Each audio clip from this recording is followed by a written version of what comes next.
Hi everyone, welcome to the webinar, Insights and Analytics Beyond Pixels, Planet Solution for Government. My name's Sarah Butler, I'm the Marketing Manager at NGIS Australia, and I'm so happy to be here to moderate today's webinar with all of you. Great, so let's jump in. For today's webinar, we have two wonderful speakers joining us. We have Tom Farrow from Planet, who'll be covering off the Planet story and delving into why you should consider working with a partner for bespoke built solutions with Planet data. And Nathan Eaton, who's our Executive Director at NGIS. He's going to be talking about why we choose Planet at NGIS to help governments monitor their assets and land. But in particular, he's going to provide you with examples of how we use Planet Imagery at NGIS to address some common pain points that we see our government clients experience. Without any further ado, I'm going to pass across to Tom Farrow, who is going to start our webinar today. Over to you. Thank you kindly, Sarah. Very nice to be here. Absolute privilege and honour to be sharing the stage with yourself and Nathan. So I'm just going to share my screen. Can you see that okay, Sarah? We sure can, Tom. Brilliant. Thanks again, folks. Yeah, just a reminder, so I'm really here to give a bit of an intro about the Planet story as it relates to government, but really the star of the show today is Nathan and how they are solving some government problems with their offerings. Human and environmental activity is changing on Earth at various cadences of days, weeks and months, really posing a variety of challenges for governments. You can't fix what you can't see. Now, just to clarify, intuitively with that statement, we think of spatial resolution or how clear that image is in terms of detail. But what about the cadence of that information or the resolution, the temporal resolution? How often those images and insights are available?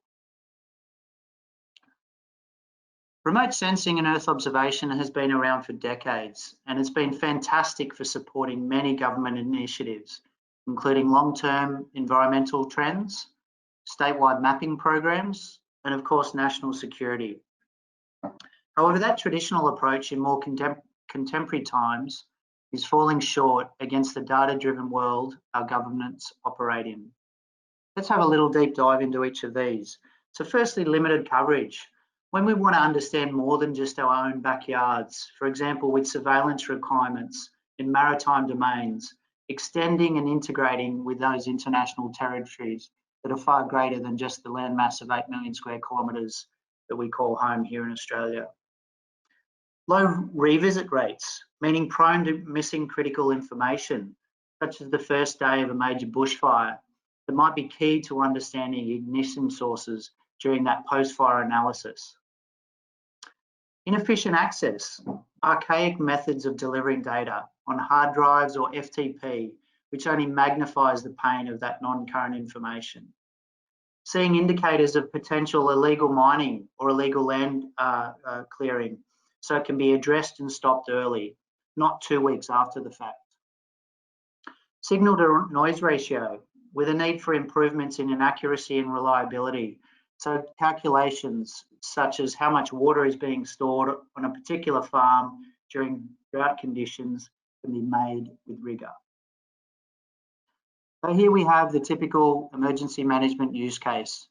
And in the span of a day, week or a month, the community is devastated by this flood, and governments lack the ability to deploy emergency responders effectively and also communicate to the public on the most current information. Now, the good news is that disruption to Earth observation is here, and at Planet, we deem it the sum of these three parts. Firstly, agile aerospace, being able to iterate design at a fraction of the cost. Our current record, our engineers tell me, is building around about 20 satellites in 1 week. Coupled with that is the democratization of launch. Companies such as SpaceX and Rocket Labs, and also those respective space agencies around the world, are really ramping up the number of launch options available. Given the agile nature of our satellite business into low Earth orbit, we don't discriminate and we're rather opportunistic, very much like an Uber customer, if you will, hitching a ride into space. Finally, the advent of big data and the cloud for highly available, scalable compute power and dissemination reach. So the combination of these three really totally changes the game and allows insights at the speed of change. So here's a quick look at our two current constellations. Firstly, on the left, you'll see our PlanetScope, which is our medium resolution 3 to 5 metre constellation. A lot of those up there, as you can see. On the right, we have our high-res constellation in Skysat. Now you'll see we've got an asterisk there, as we have an ambition to have 21 of those firing by 2021. And I'm pleased to announce today that tomorrow we're actually launching the final 3 of what is 6 to come in to make up that 21. Let's have a little bit of a look at a visualization now.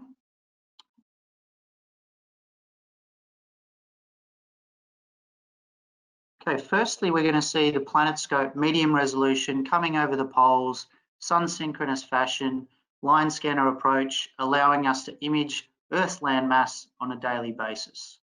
Over the top, you're going to see the first 15 Skysat high-res satellites, really allowing that tip and cue workflow to complement from coarse to fine imagery. And then finally, what we call Block 3. This is the additional 6 satellites to make up the final 21. As you can see, in a very different incline plane, this is 53 degrees and is going to allow an absolute step change in the rapid revisit nature of our offerings. So let's have a look at where we've come from and where we're going in these 3 dimensions. Firstly, spatial. So right now today, our medium resolution, as I mentioned, 3 to 5 metres. At the scene level, we're talking 3.7 metres. But really the big news and the big topic of the day is our 50 centimetre capability, which is now available. Essentially, our 50 centimetre product is derived from what is a 65 centimetre GSD. We apply some super resolution and resampling to output that ½ metre resolution product. In the spectral sense, last year Planet went through a very significant investment in improving the spectral signature of the first 4 bands of our PlanetScope medium resolution constellation. That program was very successful and now allows further investment into expanding those number of bands to a total of 8. Those 8 bands will be aligned and respected to the same similar Sentinel bands. Finally, temporal resolution. We just had a look at the visualization before, and you could see the first 15 satellites, which allow us at the moment a twice daily revisit with our high res.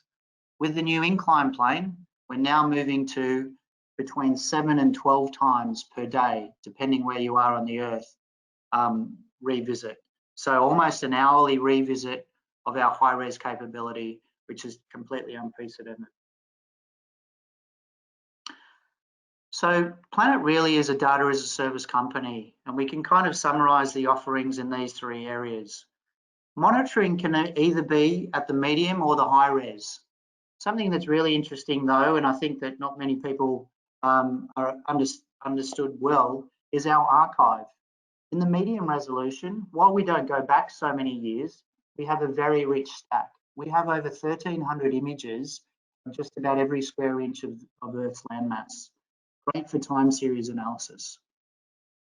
At the end of every month, we create a cloud-free global base map, meaning any AOIs or areas of interest in Australia, we have at a minimum cloud-free base maps.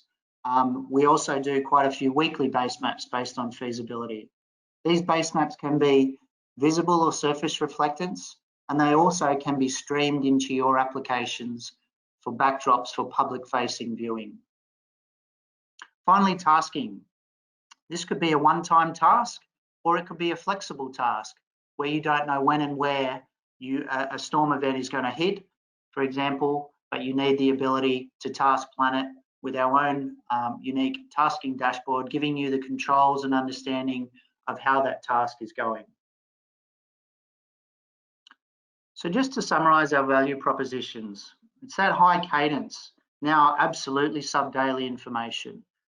Coverage at scale. Australia is a big country and extending even further out when you look at all of our global interests. Efficient delivery. There's no point in collecting high cadence information if you can't get it into the hands of those who need it very quickly.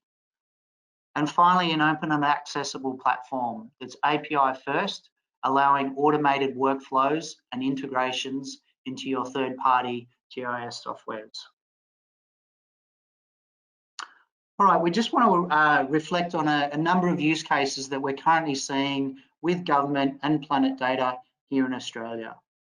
So firstly, in the natural disaster space, certainly flood, fire, and storm events. We're seeing value with Planet data, high cadence information, pre, during, and post for all those natural disasters.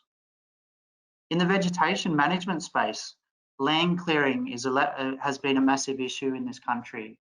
Once upon a time, that was done at scale. Now those land clearers are getting smarter, and it's getting down to the individual tree level.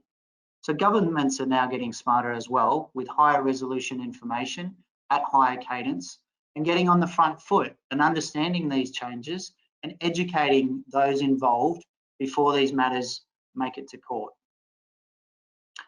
In the coastal monitoring space, coastal morphology, looking at where estuaries are meeting our oceans and understanding those changes that can be hazardous to boating, and also the environmental impacts of runoff from mining and agriculture onto our natural reefs. In the mining space, mining and energy space, it's understanding those indicators that may be leading to a illegal mining activity, but also providing some transparency and understanding to the compliance reporting that miners and energy companies owe to the governments on a monthly basis, such as disturbance mapping of their entire tenement. In the water space, looking at the northern reaches of the Murray-Darling Basin and understanding how much water is being stored on a particular farm during those drought conditions. And then of course, understanding what happens during those very limited days of rainfall and ensuring the water is being balanced between the ecosystem and the agriculture works. Now in the ag space, it's not just about water, but it's also about uncovering new lands for new farming activities in the future. And it's also about gaining an understanding of crop health and yield so that governments have a great understanding of the economic benefits and or pitfalls that may be impacting our country. Just finally on this slide, a little shameless plug for a white paper we've recently produced at Planet. You can find it out on our website. Some fantastic use cases of some national governments globally and how they're leveraging Planet data. All right, so why Planet? To sum it up, it's really about these unmatchable, unique data sets playing a critical role in providing governments with early and often intelligence for data-driven decision-making. So it's that timely and objective information, quick and easy access, and customizable subscriptions. Now, most importantly, why NGIS? They're really using their own internal know-how, coupled with best-of-breed technologies and content, with Planet being at the core.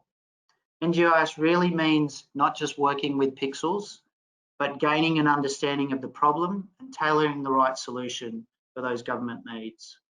I think we all know that NGIS have been a household name in the Australian geospatial landscape, and more recently have a dedicated Earth observation business in EO data science.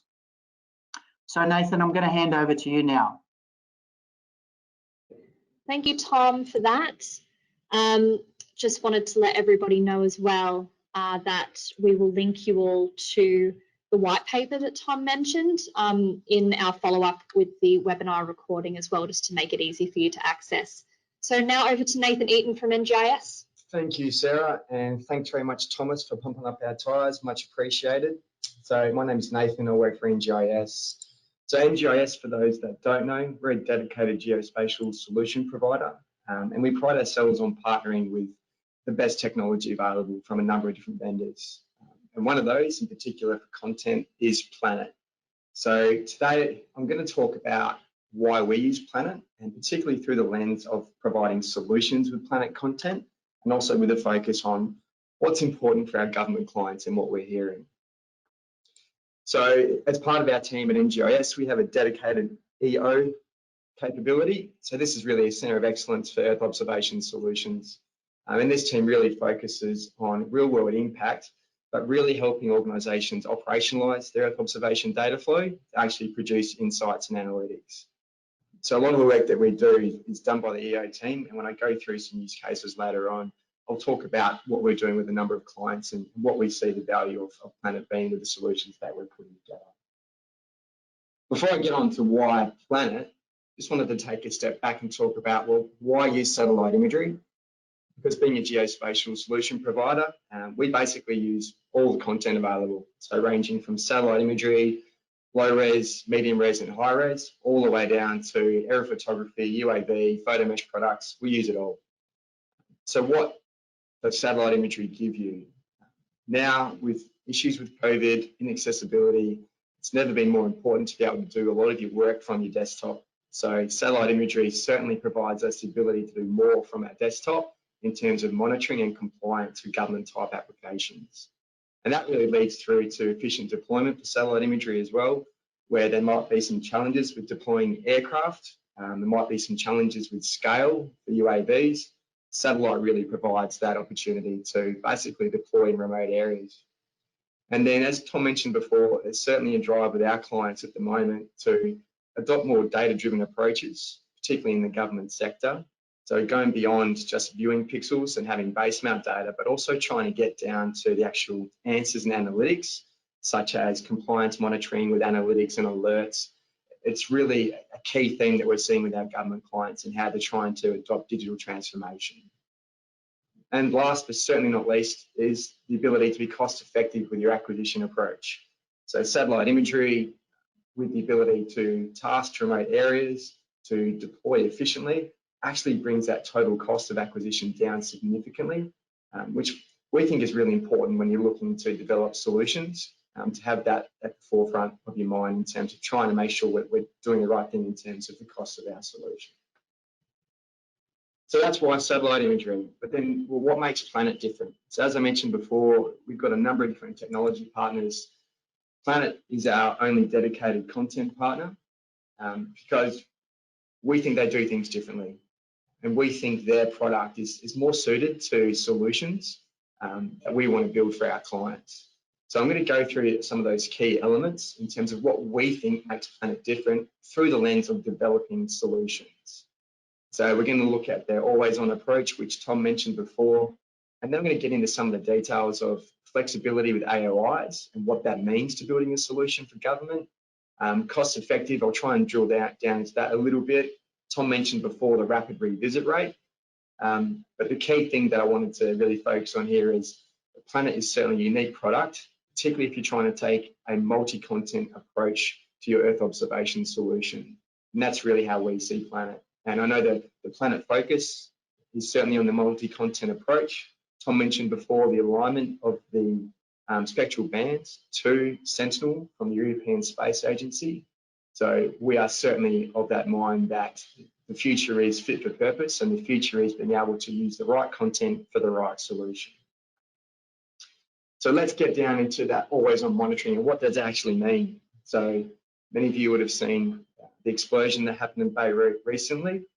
And Tom sort of touched on the ability and focus of Planet to really suit that emergency management use case. So I think the explosion was August 4th or August 5th. What Planet gives you with the always-on monitoring approach is that medium resolution satellite imagery is available going back years, whether people are purchasing it or not. It's not a tasking approach. So the significance of that archive in terms of emergency response allows you to get down to the data before the actual event happens to understand current state.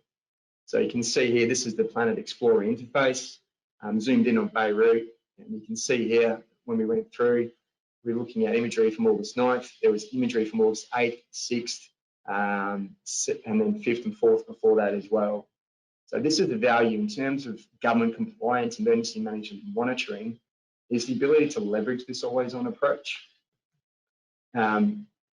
which we find really significant. Okay, now this is an example here, if we're going back to that monitoring approach. This is for a compliance activity for a government department, whether we're monitoring mining tenements, heritage applications. A lot of these applications for monitoring and compliance really rely on having that archive of data available. And many of our clients are leveraging some of the low resolution data from the Sentinel program and Landsat. But the ability to then drop down in 3-meter resolution allows you to pick up a number of other features. So this is an example here of imagery from January 6th from mining operation and actually looking to monitor their progress and their ground disturbance. Moving to the next one, that same area of land from February, and then the next one from March, and then the next one from April, and then the next one from May. And you can start to really see that deep archive of data and what you can use actually for compliance monitoring. And as Tom mentioned before, one of the key challenges for Australian government departments is the amount of land that we actually have to cover.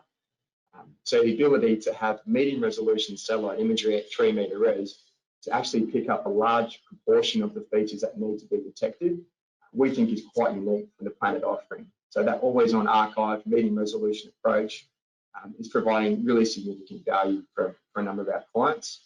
And I'll talk a little bit later on in terms of the type of statistics we can get from feature detection using the medium resolution approach. Okay, so that's great. We've got this massive amount of data through the archive of PlanetScope, but then I want to get into what it means for the flexible AOI.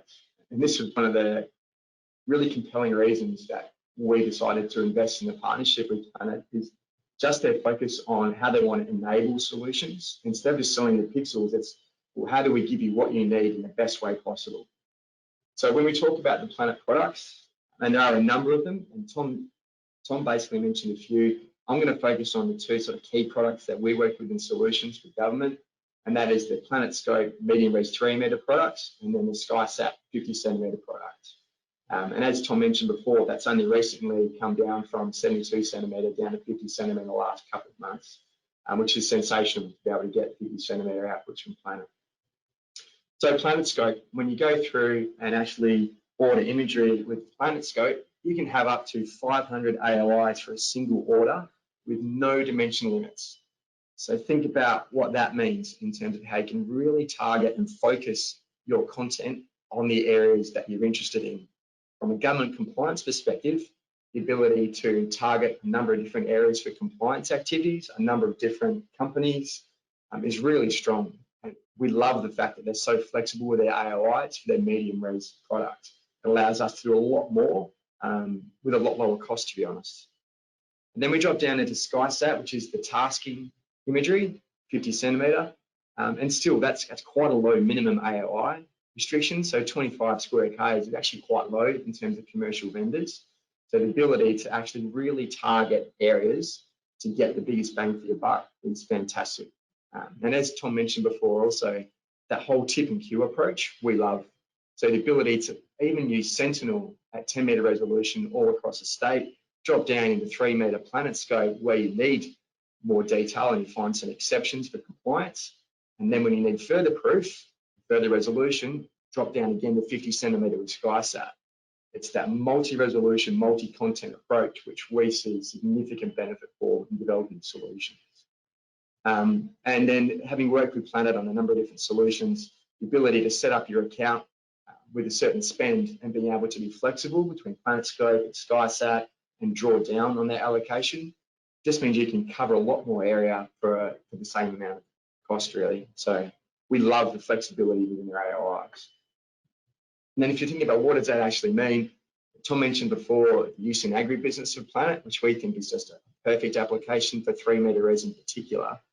But here's what we're looking at for the flexibility of AOIs. If you're monitoring a certain farm, so we're involved with some on-farm experimentation activities, which is leveraging Planet at the moment, and the ability to actually target your pixels on just those paddocks means that you're not getting a number of pixels outside of those paddocks which you're just not interested in. And it's not just the ability to focus your area and reduce your spend, it's the total cost of deploying a solution. So the more you can limit the pixels that you're not interested in, the easier it is to pick and shift your data and actually produce the analytics that are actually important. So this is one of our favourite aspects of deploying solutions with Planet for sure. And then we're talking about what does that lead to? Yes, it's focusing on the areas of interest, but one of the key things is that less kilometres to purchase through an AOI, it costs you less. You can do more with the same spend. And we were really impressed with how innovative the Planet team was with setting up the cost for their subscriptions. So they basically differentiate between viewing the data and then downloading the data. And the cost of viewing the data per kilometre, we're talking about cents. It is such fantastic value. So you get eyes on the ground, the ability to monitor from your desktop for a really low price point. So it's a fantastic opportunity to really take a high volume approach to the amount of area that you're monitoring. And then when you want to use the data in an analytic workflow to get more information out, whether you're doing vegetation health analysis, whether you're doing flood monitoring, there's a separate charge then to actually download the imagery, which is still very low.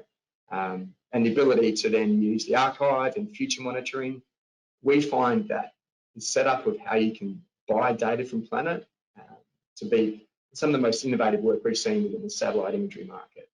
And we love that. So certainly when we're designing solutions, as I mentioned before, being cost effective is absolutely a part of it, as well as being innovative.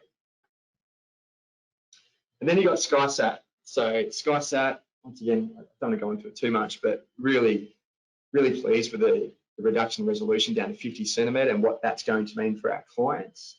And this is the tasking approach. So typically, and we always get the feedback from clients that when you get into tasking, it's obviously a higher cost, but what we're seeing is it's a very low cost alternative for basically getting imagery in remote areas in particular at a really high resolution.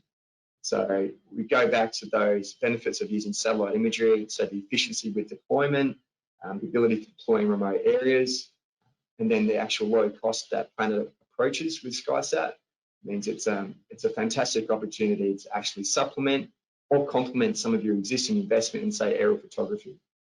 Once again, linking into the fact that Planet are really focused on that multi-content approach and what they can provide as really unique components of that type of Earth observation initiative. And then, as Tom mentioned before, the tipping queue scenario, I've mentioned a couple of times, but we're seeing that come out more and more. It's certainly not a one-size-fits-all. And as a company, our DNA from NGIS, we are absolutely not a one-size-fits-all company. We're about the right resolution, the right content for the answers that are required. So that ability to use 10-metre Sentinel down to 3-metre Planet, down to 50 centimetre Skysat, down to aerial and UAV where it makes sense, we think that's where the future is. And once again, leading to how much land we have to cover from an environmental compliance point of view from government agencies. We think that's really going to be crucial to be able to do that effectively in the future. And then we come down to the rapid revisit. So the key value props that Tom mentioned before. So what does that actually mean? So we talked around the near daily coverage from PlanetScope and then the ability for the Skysat constellation to hit a location on the Earth 7 to 12 times a day. Absolute game changer. So that rapid revisit rate we find is going to open up a lot more doors for different solutions. When we're talking about construction monitoring and the ability to do more from your desktop without having to deploy people out into the field. If we're looking at targeting your areas and getting 7 to 12 revisits instead of putting people out in the field with a UAV, and being able to do that in really remote areas, particularly with some of the government departments and their need to monitor mining activities, we think this rapid revisit rate and high cadence is certainly unique to Planet and certainly an approach that we're finding our clients are really interested in. Okay, so what are we doing with Planet? So I just want to go through a couple of examples that kind of showcase where we see the value of Planet. So I'm going to go through some of the emergency management with the recent Bushfire Response. I'm going to drop down into a lot of the machine learning approaches that we're taking, and then we'll talk around why Planet's really useful. And then I want to finish up with talking around end-to-end cloud EO solutions. So try and provide a really good cross-section of the work that we're doing. Because as I mentioned before, our intent with this webinar was really to showcase Planet in solutions for government agencies. All right, so the first one. So the bushfire response. So on the east coast of Australia, end of last year, start of this year, overshadowed by COVID a little bit, but if you go back, almost 20 million hectares burnt across the east coast of Australia and also down into South Australia, Kangaroo Island. Significant impact if you're looking at the size of that area that was impacted in that time. Devastation from infrastructure, lives lost, and also animals impacted as well. So we're involved in the SSSI's effort to put together a mapathon, which was fantastic to be involved with. So SSSI did a wonderful job with mobilising the spatial community in Australia to actually map impacted areas and impacted infrastructure from those fires that could be provided to government departments and other organisations that were looking at response activities, including the likes of the Red Cross and other organisations which needed to have some intelligence in terms of the impacted areas and people. So it was a great initiative. So 600 people, 120 venues. We did almost 3 million hectares. So we're quite ambitious. We basically opened up all of the hectares to be mapped and allowed people to really choose the areas that they wanted to focus on. And we took a multi-content approach, and this, for me, really showcases the value of Planet. So in this particular example, we had 18 million hectares to cover.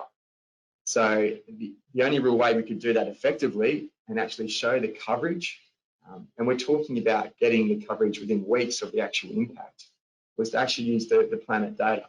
So Planet provided weekly base map data, which actually covered the full 18 million hectares.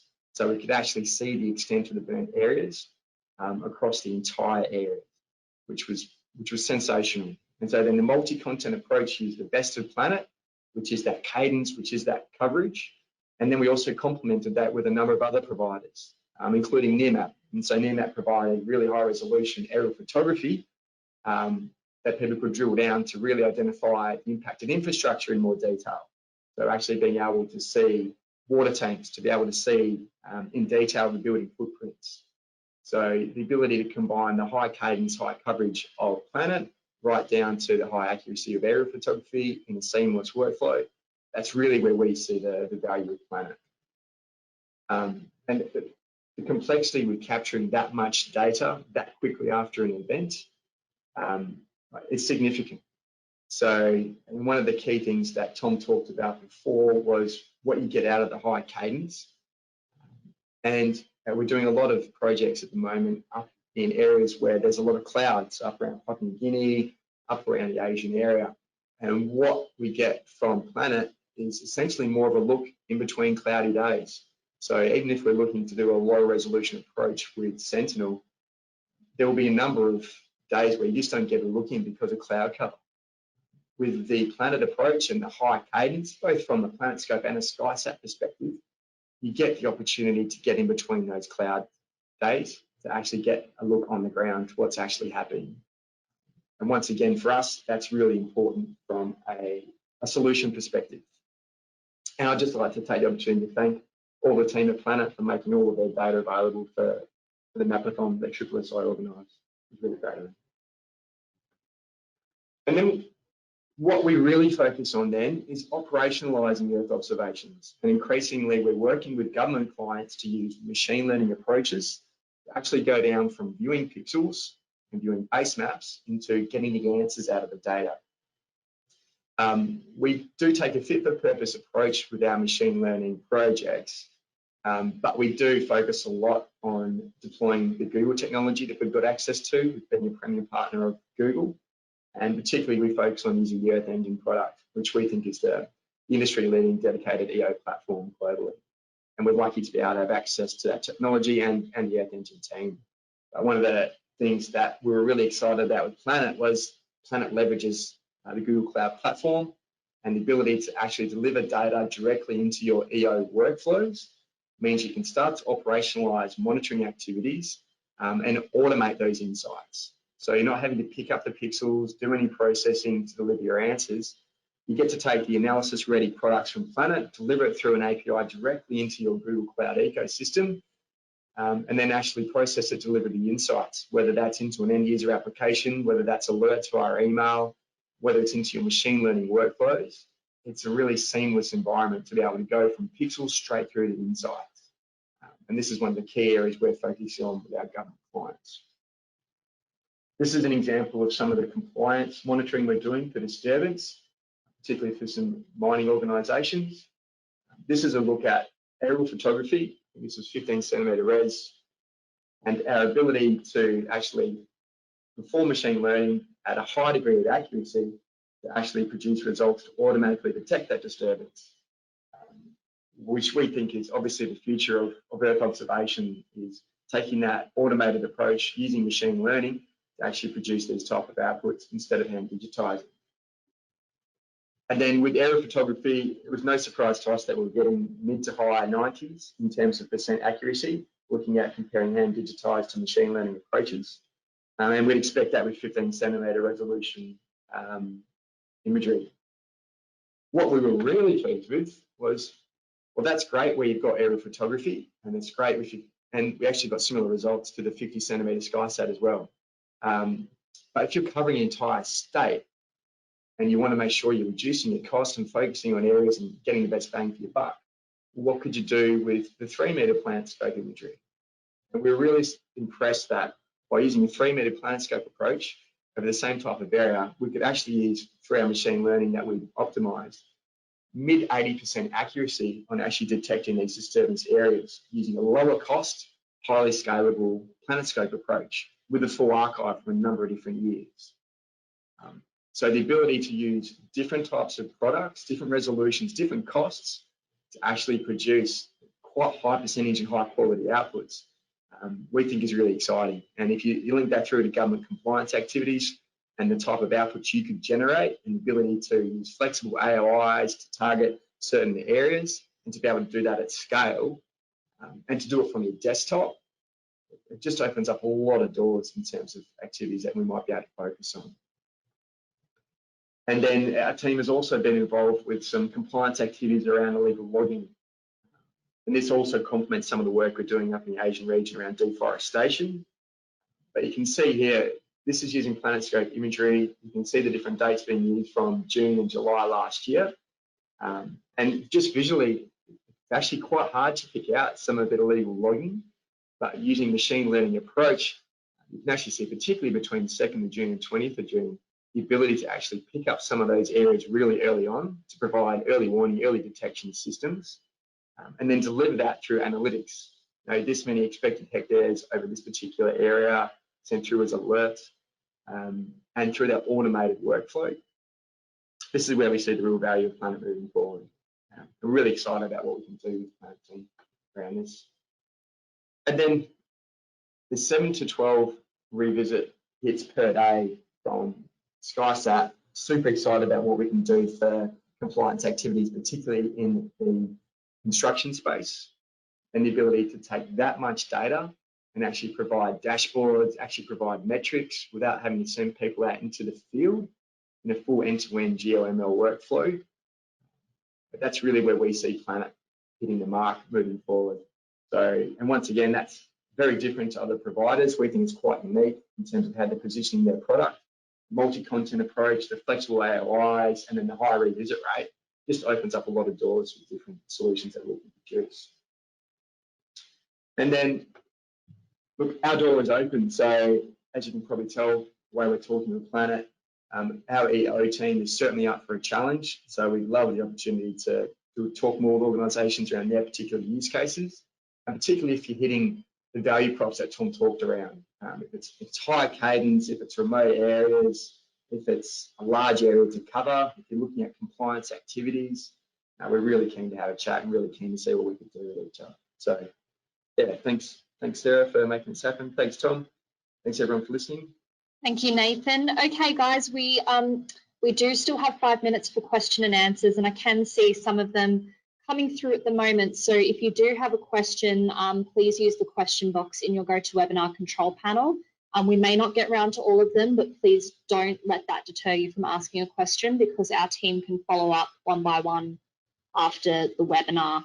So just put in your questions there, and we will get the guys to answer them. I've got one coming through at the top here, which is about natural disasters, which Tom, I'll give you in just a sec. But just to recap our content, we just talked a bit about Planet, the NGIS and EO data science relationship and how that works with Planet. What makes Planet different? We talked about some use cases, and we are just going to commence our Q&A right now. Okay, so the first question is for Tom, and it's how fast can satellite information regarding on-the-ground conditions be provided to first responders during natural disasters, Tom, which I think is a really important question given that we're about to enter into our summer season, and after what we saw happen in our last summer, I'm sure there's a lot of people thinking about natural disasters right now. Yeah, absolutely. Great question. Thanks, Sarah. Yeah, of course. And as I said, there's no point in collecting very high cadence information if it can't be delivered quickly. So when I've been at Planet for a little over 18 months now, and when I first started, the sort of corporate message was that all of our data is delivered within 24 hours, and that is still very true. But in realistic terms, what that means in Australia, most of our data is delivered within 8 to 10 hours. And that's at a sort of a commercial, defence and intelligence level. When we do want to look at really fast delivery mechanisms, we have more recently, in concert with the defence and intelligence industry, developed what we call a fast track delivery mechanism, which essentially delivers the rawest form of data within about 3 hours of capture. So typically, just to summarise, most of our data here in Australia at the normal level, around about 8 to 10 hours. There are premium options for what we call a fast track. Okay, thank you, Tom. Nathan, we have a question from Mark who would like to know what machine learning approaches is Planet data best suited for? Good question, Marcus. So we've used a number of different machine learning approaches, delivering a number of different solutions. So ranging from support vector machines, so supervised models, also random forests. And what we're getting is significantly improved results as the work that Planet is doing to upgrade their spectral bands, and particularly the alignment to Sentinel. So certainly those classified approaches are working really well. But if I was to say where we're getting the best results, it's actually from the deep learning approaches. So we think Planet is really well suited for TensorFlow type applications. So we can object detection using deep learning and actually being able to do that at scale. So that's certainly our favourite approach at the moment. It does depend on the particular use case, but we're certainly getting really good results from taking that deep learning approach. Awesome, thanks, Nathan. We have a question here for Tom, which is it possible to get a hold of a demo version to ascertain whether this product will fit our use cases? And that's come from Edward. Tom, will you mind taking that? Yeah, absolutely. Thanks for the question, Edward. Planet certainly provides a free trial access to anyone. So you can log on and have a 14-day free trial, primarily our medium resolution data. I would certainly encourage you, if you've got a business problem you want to solve and you want to tailor that trial, get in contact with the NGIS folks, and we can certainly help with tailoring that trial to make sure you're assessing what you need to. Awesome, and sorry to do this again, Tom. You're not getting a break from the questions here, my friend. No worries. You've got a question from Peter who has asked, with the high-res imagery, are there plans to collect high-res DEMs? Yeah, that's a great question. We didn't touch on that. So with our high-res Skysat constellation, we do have off-nadir access capability. So we can collect in stereo. Right now, Planet doesn't produce any 3D products, but let's just say that the groundwork and the capture is there, ready for things like DEMs to be created from that high-res Skysat data. Great. So we have a question probably better suited to Nathan, and then we'll have time for just one more question. And like I mentioned, guys, we do have a lot of questions coming through.